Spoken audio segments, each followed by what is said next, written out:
Hey guys, I'm really tired. I've been doing this for like hours on end because the recordings keep just getting messed up. So my throat is sore. If I sound different, that's why.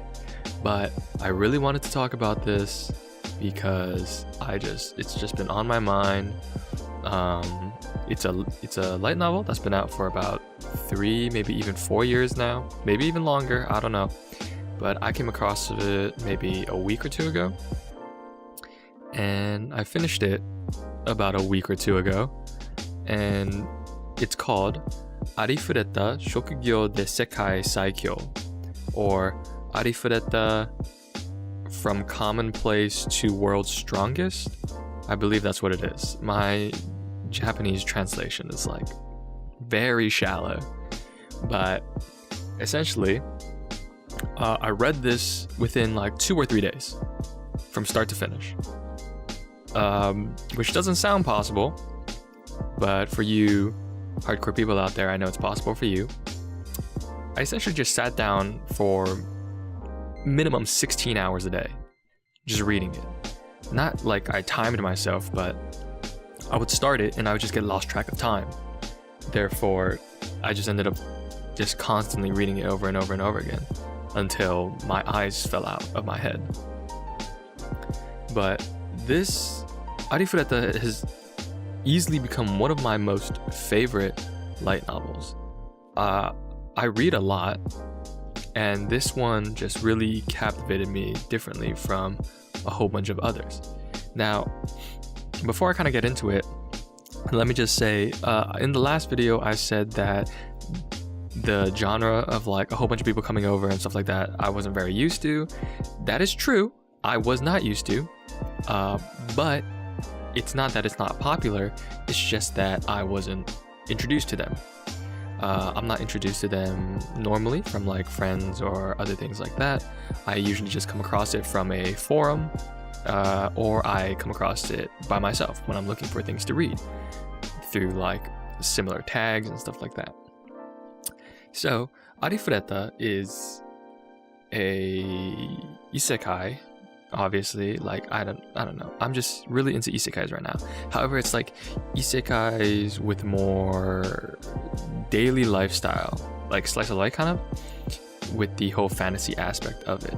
I haven't really been too interested in the whole like world building. It's I should stop. I'm contradicting myself. But essentially, Arifureta is about this. You have a main character who is transported to another world, who is summoned to another world with his entire class. So what happens is, it's your typical like summoned to another world to defeat the evil demons or the demon king and save humanity, right?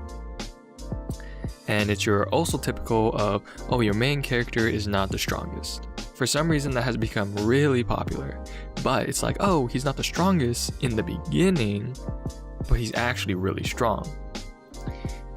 This case, however, was a little different, right? So your main character isn't strong at all. Like, not for fighting. Each person was given a skill and a specialized skill, but since they're looking for people to do combat, he's not that strong. Although you find out later on that through very creative methods, he has his own strengths. So what happens is, in this world, they're not very discriminative towards people who aren't meant for combat. I mean, obviously they treat people who are hero class and whatnot differently. However, they don't treat the lower ones poorly. Now, what we're introduced to is essentially the whole class, with the royal knights that are escorting them, are training in a dungeon. And inside this dungeon, an idiot classmate triggers a trap. And this trap ends up spawning a very difficult boss that should not be at the level that they're in. And in order to escape, our main protagonist ends up sacrificing himself to save them. Now, he didn't quote unquote die. What happened was a very large hole formed inside the dungeon, and he fell into the hole. And so what we find out is that a classmate actually, through, you know, jealousy and all that type of things, he could have helped our main protagonist, not so that he wasn't going to fall in the hole, except he didn't, and he caused that to happen. And so we have our main protagonist inside this abyss-like dungeon who has to go through a whole lot of stuff in order to survive, right? So his main idea right now is to survive. He's feeling this like urge of hate, betrayal, and all that type of things towards all of his classmates because as time goes by, no one comes to save him. And it's a pretty greedy mindset, right? Like they're not strong enough to deal with where he ended up. And so through trials and tribulations, he ends up surviving in this dungeon. And this is where the story really begins, because this is his transition into a new person. And he meets someone, and it kind of like progresses the story.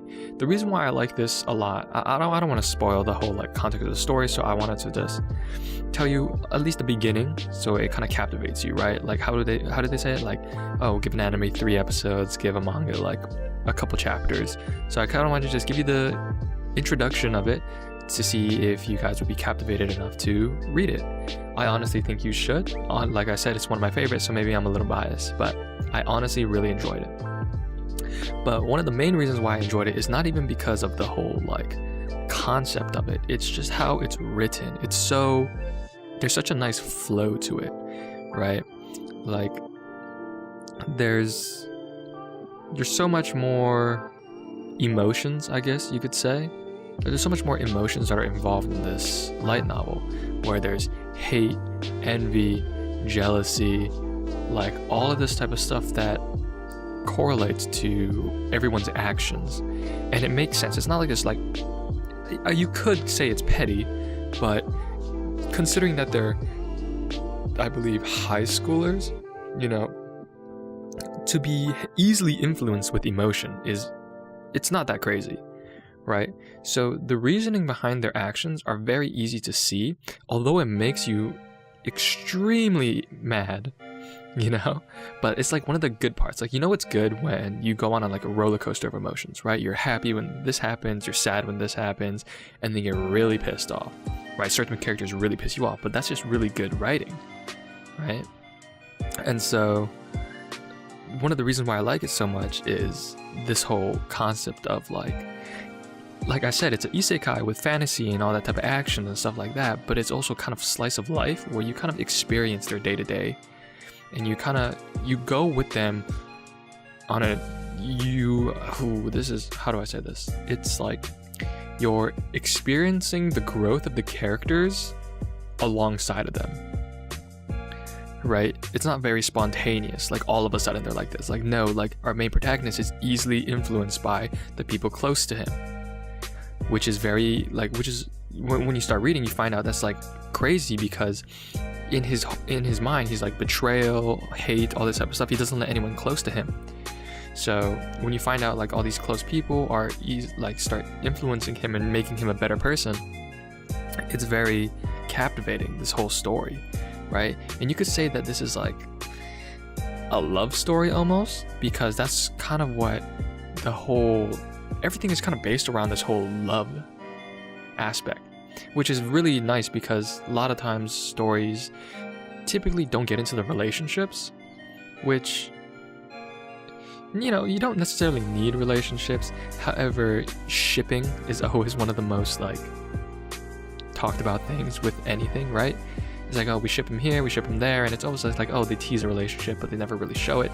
And this, they really show it. They really show the relationships between characters, even if they're not in a relationship. They just show everything, right? So it's really fun.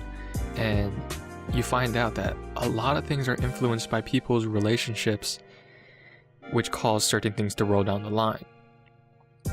And so, well, okay, I've been talking for like almost 10 minutes already, but it's really good.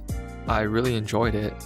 And I guess I'll kind of just say, like, don't know if I want to. I'll leave it here. I'll leave it here, and hopefully I kind of convinced you with the early synopsis to kind of read it. And okay, I'll say this. It's your typical sense of like his main goal isn't to help the world. He's very selfish, right? Like, this is one of the things I like about him. He's not your typical just like, oh, I'm a hero, so I'm gonna do hero things. No, he's like, justice. It's the saying of justice without power isn't justice, right? Like, if you cannot enforce it, then it doesn't mean you're right, but it doesn't mean you're wrong either. Except that if you don't have the power to back it up, you cannot enforce it. So his idea is like, because he became this new person and he's strong enough to do it, he's gained this whole ideal of I'm gonna do what I want because I have the strength to do it, you know. And so, which is, some people might be a little irritated by that, but everything kind of works out in the end. I'll just leave it at that. Everything kind of just works out in the end. But his main goal is to essentially go back to his former world, and there's a whole bunch of like conflicting things that happen, but it's really, really good. It's finished already. I think the author does short stories of like after the fact, which I don't know if he continues to do. I don't know if it's over. I haven't read all the short stories. I've read like a majority of them, but it's really good. Please check it out. I think okay, so the anime adaptation is actually coming out, which blows my mind because I found this out after I finished the light novel or the web novel, that there's actually going to be anime adaptation this year, which is crazy because I really love this. So you guys should definitely check it out. If not, you guys could wait for the anime, I suppose, too. But you know, I don't want to be that guy, but let's be honest, light novel or web novel is usually better than the anime because of the whole extra details. And especially for this, although there is a lot of action and it's really cool, it's so cool, the action and all that type of stuff is really, really innovative. I don't know if it's innovative, but it's just very captivating, right? So I guess a visual representation is always nice. However, because like I said, it has to do with a lot of like dealing with relationships and stuff like that, I don't think the anime will be able to kind of give you that feeling just by showing it to you, right? Like, you have to really read into it so you know all the little intricate details and all the type of stuff that they do to really feel the bond that they have with each other. Of course, I'm not just immediately shutting down the anime. I'm gonna watch it regardless, but still, you know, I hope that you guys would check it out in the slightest. I think there is a manga too. I don't know how far along the manga is, but I'm sure it's like decently far by now, since it's been out for a couple years. But yeah, hopefully you guys check it out. Thanks for listening to me rant and ramble on about stuff that you guys might not care about, but hey, thanks for listening.